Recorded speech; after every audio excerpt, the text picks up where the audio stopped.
Hello guys, मैं आदर्श और आज मैं लेके आया हूँ प्रॉब्लम सॉल्विंग सीरीज, जिसमें हम कुछ अच्छे क्वेश्चन सॉल्व करेंगे वेरी क्विकली। तो पहला क्वेश्चन ये है जेईई मेंस 2019 का, और let me read the question. In the given circuit the cell have zero internal resistance, the current passing through resistance R1 and R2 respectively are. तो इसको फटाफट से कैसे सॉल्व करते हैं। तो सबसे पहले ये पॉइंट को हम जीरो पोटेंशियल एज्यूम करेंगे। अगर ये पॉइंट जीरो पोटेंशियल में है तो ये पॉइंट भी जीरो पोटेंशियल में होगा। तो इस तरफ के वायर्स में जितने भी पॉइंट्स हैं वो सब पॉइंट्स के पोटेंशियल कितने होंगे, 0 -10, तो -10 पोटेंशियल। तो -10 वोल्ट इसका पोटेंशियल है, इसका भी -10, इसका भी -10। ऐसे करके ये वायर में अभी जो मैं शेड कर रहा हूँ रेड कलर में, इसमें जितने भी पॉइंट्स लाई कर रहे हैं सबके पोटेंशियल हो गए -10 वोल्ट्स। अभी इसका पोटेंशियल 0 वोल्ट है तो इसका भी पोटेंशियल 0 वोल्ट होगा। तो इस तरफ के वायर्स में जितने भी पॉइंट्स हैं उसका पोटेंशियल हो जाएगा -10 वोल्ट। तो करंट थ्रू R1 कितना होगा, current through R1 is potential difference across R1 divided by the resistance, that is 10 volt the potential difference divided by 20। तो 0.5 एम्पियर है current through R1। Current through R1 is 0.5, IR1 is 0.5 ampere. Similarly across R2 potential difference is 0, क्योंकि दो and में -10 volt ही है potential, तो potential difference 0 है तो current through R2 भी 0 एम्पियर होगा। तो ऑप्शन सी हो जाएगा। तो ये एक प्रैक्टिस क्वेश्चन है जिसमें बोला है potential at point O is 630/47 K volts, मुझे K का वैल्यू चाहिए। तो मुझे पोटेंशियल एट पॉइंट O नहीं पता है तो मैं इसको V वोल्ट एज्यूम कर लेता हूँ। ऐसे क्वेश्चन हमने पहले भी देखा था जहाँ 3 रजिस्टर अटैच होते हैं, पर यहाँ पे और एक सिस्टम भी अटैच्ड है और उसका हम इक्विवेलेंट रजिस्टर नहीं जानते, प्लस ये पॉइंट का पोटेंशियल भी नहीं जानते, तो हम वो मेथड अप्लाई यहाँ नहीं कर सकते। और यहाँ जीरो पोटेंशियल मेथड भी अप्लाई नहीं कर सकते क्योंकि कुछ पॉइंट का पोटेंशियल हमको गिवन है। जहाँ पे हमको कोई भी पॉइंट का पोटेंशियल गिवन नहीं होता तब हम जीरो पोटेंशियल मेथड अप्लाई करते हैं। तो यहाँ पे जीरो पोटेंशियल मेथड भी अप्लाई नहीं करना है। तो ये पॉइंट का पोटेंशियल हो गया V वोल्ट। तो ये वायर में अभी जो मैं ग्रीन में कर रहा हूँ उसके ऊपर जितने भी पॉइंट्स लाया कर रहे हैं सबका पोटेंशियल V वोल्ट हो जाएगा, सबका पोटेंशियल V वोल्ट हो जाएगा।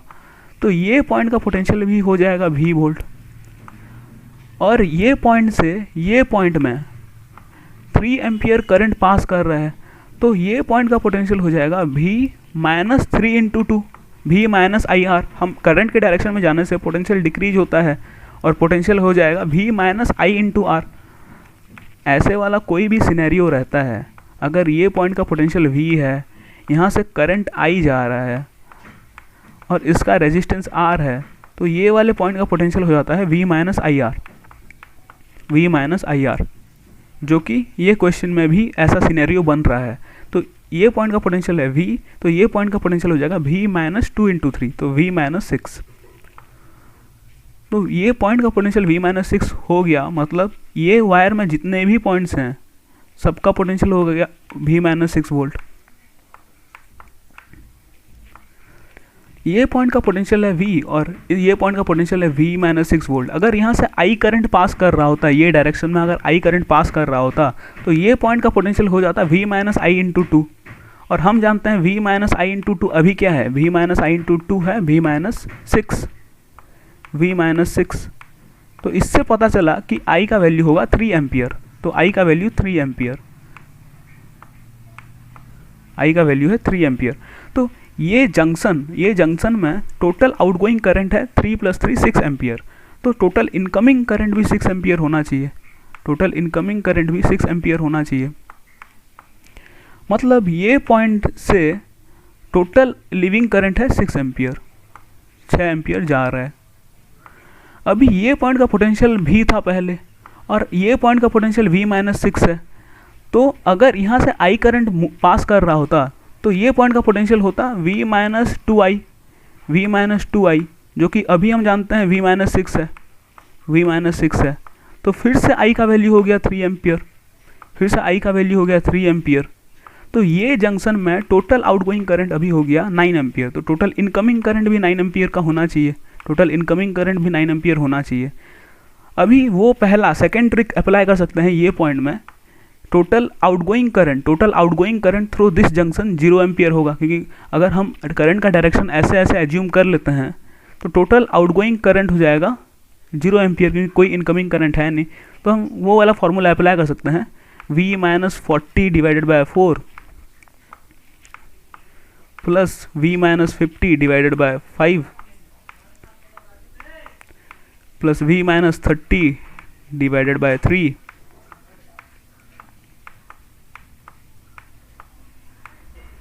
Plus 9 equals to 0।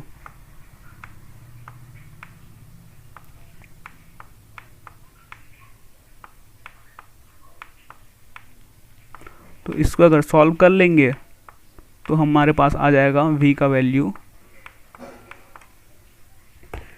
तो इसको सॉल्व करने से आ जाएगा V इक्वल्स टू 630 इंटू 2/47। तो हम जो गिवन है उसको अगर कंपेयर करें तो K का वैल्यू 2 निकल के आता है।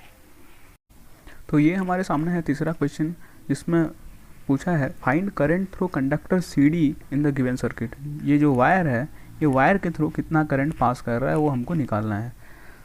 तो यहाँ पे कोई भी पॉइंट का पोटेंशियल गिवन नहीं है, तो हमारे पास फ्रीडम है, हम किसी भी पॉइंट को 0 पोटेंशियल एज्यूम कर सकते हैं। मैं ये पॉइंट को सपोज 0 पोटेंशियल एज्यूम करता हूँ, तो ये पॉइंट का पोटेंशियल अगर 0 वोल्ट्स है तो ये वायर में जितने भी पॉइंट्स हैं सारे पॉइंट्स के पोटेंशियल हो गए 0 वोल्ट। तो और इस तरफ के जितने भी वायर हैं सबके पोटेंशियल हो गए 0 + 3 वोल्ट्स।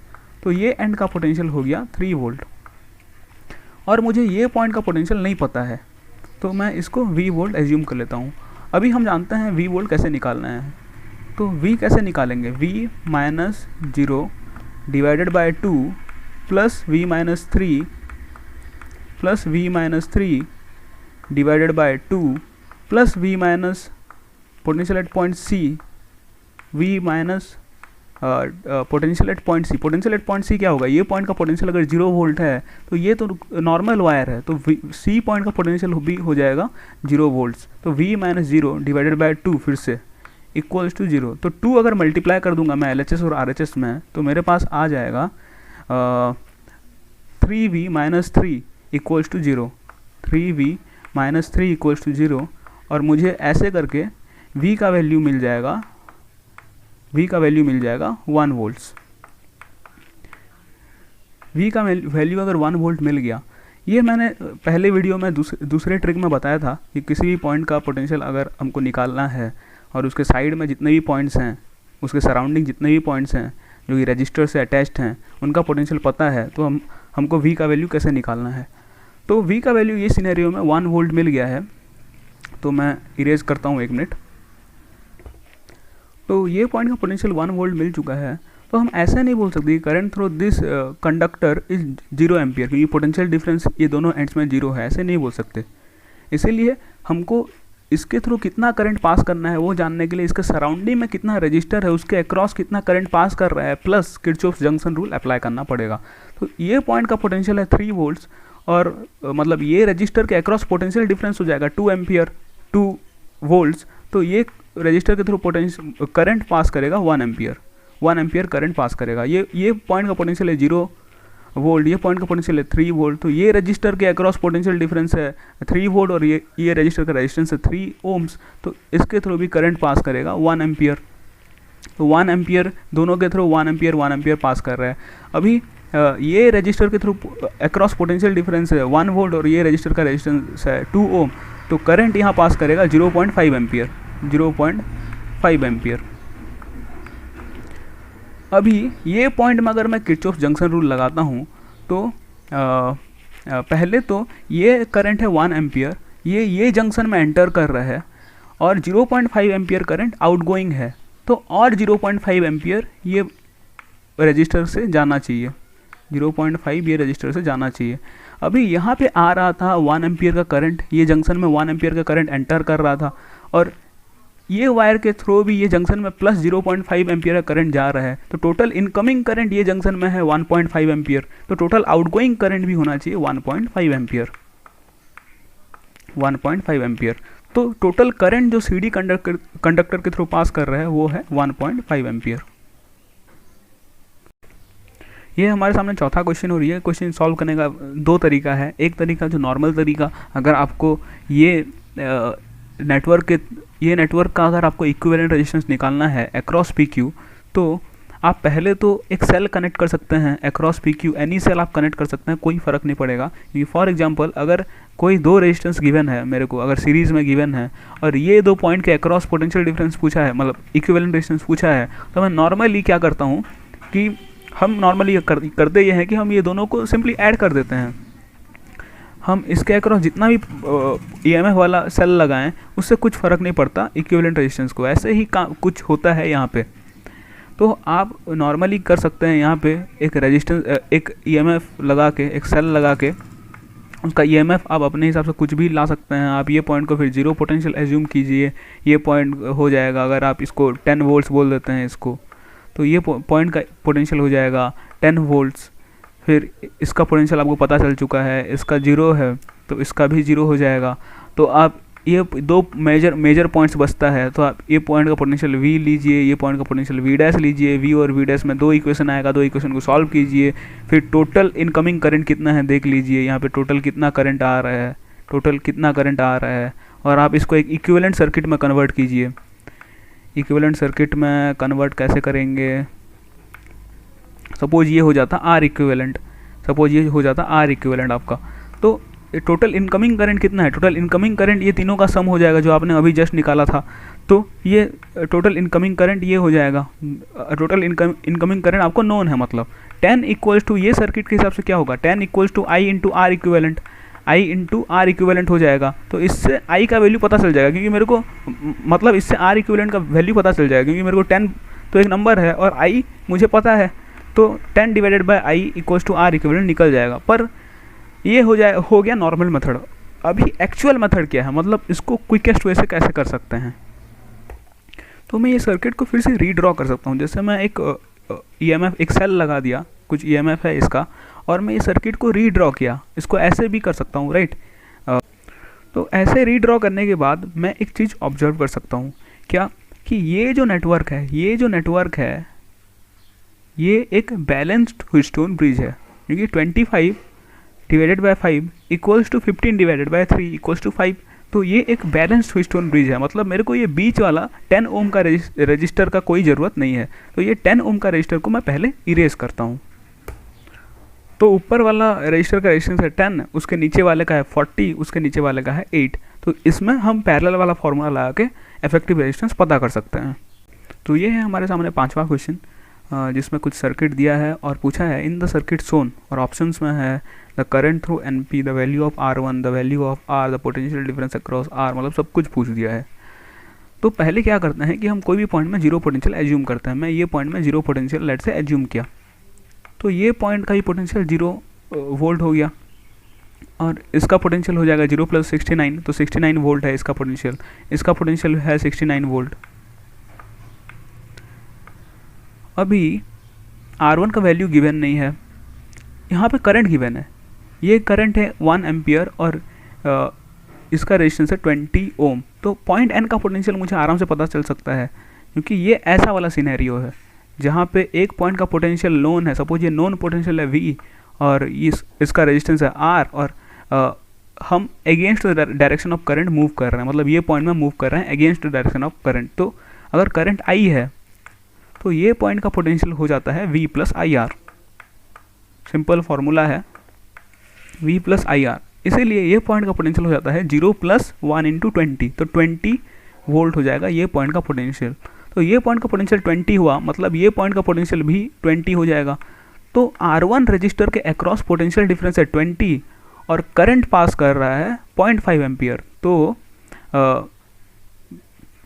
V = IR होता है। तो V मतलब पोटेंशियल डिफरेंस अक्रॉस R1 है 40, मतलब 20, और I का वैल्यू है 0.5। तो रेजिस्टेंस मतलब R1 जो रेजिस्टेंस है वो मेरे को मिल जाएगा कितना, 40 ओम, जो कि ऑप्शन बी में करेक्टली गिवन है। तो ऑप्शन बी तो करेक्ट हो गया। अब मुझे निकालना है वैल्यू ऑफ R। तो रेजिस्टेंस R के अक्रॉस पोटेंशियल डिफरेंस है 49 वोल्ट, ऑप्शन डी भी करेक्ट हो जाता है। तो 49 वोल्ट पोटेंशियल डिफरेंस है और मुझे को करंट नहीं पता है, तो मैं R निकाल नहीं सकता हूँ। तो पहले ऑप्शन में बोला है कि current through NP is 0.5 ampere. तो तो NP के अक्रॉस पोटेंशियल डिफरेंस है 20 और इसका रेजिस्टेंस है 10, तो करंट हो जाएगा 20 डिवाइडेड बाय 10, तो 2 एम्पियर। तो ये ऑप्शन ए तो गलत है। और फाइनल ऑप्शन सी चेक करने के लिए मेरे को करंट पता होना चाहिए, जो कि मतलब बैटरी से निकल रहा है। जो करंट बैटरी से निकलेगा वही करंट आर के थ्रू पास करेगा, तो बैटरी से कितना करंट निकल रहा है वो जानने के लिए हम सारे ब्रांच के अक्रॉस करंट देख लेते हैं। तो ये ब्रांच के अक्रॉस करंट है 0.5 एम्पियर, यहाँ पे करंट एंटर कर रहा है 2 एम्पियर, अभी हम निकाले। तो total entering current in the junction P ये हो गया 2 + 1 + 0.5 जो कि है 3.5। तो बैटरी के अंदर 3.5 एम्पियर करंट घुस रहा है, तो बैटरी से निकलना भी 3.5 एम्पियर करंट चाहिए। तो 3.5 एम्पियर करंट निकला, वो आर के थ्रू भी पास करना चाहिए। 3.5 एम्पियर करंट आर के थ्रू भी पास करना चाहिए। तो फिर से ये फार्मूला लगा के, ओम्स लॉ वाला फार्मूला, V = IR। तो V है potential difference across register R, जो कि है 49। R का वैल्यू नहीं पता पर I पता है मेरे को 3.5, यानी कि 7.2, मतलब 7/2 इंटू R। अभी 7 7 जा 49 और 2 मल्टीप्लाई होगा तो R का वैल्यू आ जाएगा 14 ओम।